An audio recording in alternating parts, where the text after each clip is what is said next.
Mga ka-DIY, unboxing 500 pesos na solar panel.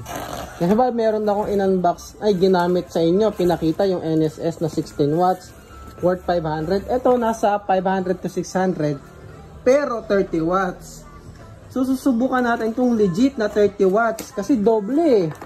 Doble yung ano niya, yung wattage, pero yung presyo halos the same.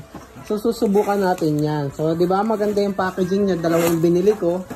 So nasa 1 to to kasi 500 to 600 depende, gamitan niyo ng voucher.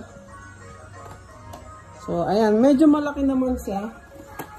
Hindi lang natin sure kung totoong solar panel yung kalahati kasi baka mamaya tarpaulin. May mga ganun kasing solar panel na piniprint sa tarpaulin. So peke. So ayan, malaki siya. Pero hindi natin sure kung totoong solar panel yan mga yan. Pwede kasi maging tarpaulin yan mga ka-DIY. So ayan yung specification niya, 30 watts, 18 volts. So ayan. So tetestingin natin kung maaabot niya talaga yung 30 watts mga ka-DIY. Ayan mga ka-DIY, 13.9, 1.7 amps. Ay, nag 14 volts pa. 1.8.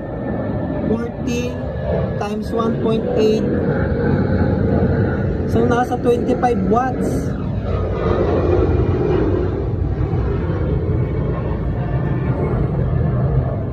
So charging yung ating power station,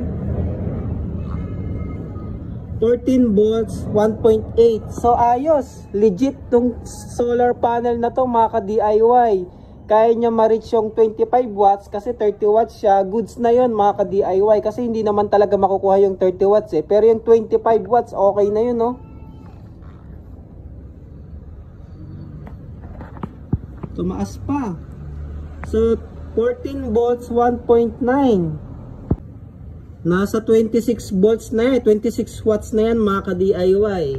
So 26 watts galing sa ating 30 watts na solar panel. So legit, goods na goods yan.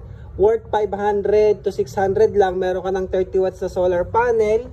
Legit siya, hindi siya peke. Yung iba kasi peke eh. So ayan, no?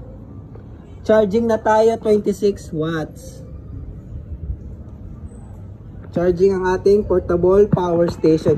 So kung gawin ko tong dalawa, 2 pieces, 60 watts, goods na yun dito sa ating portable power station mga ka-DIY. Tapos ayun, no, yan lang yung ating MPPT charge controller.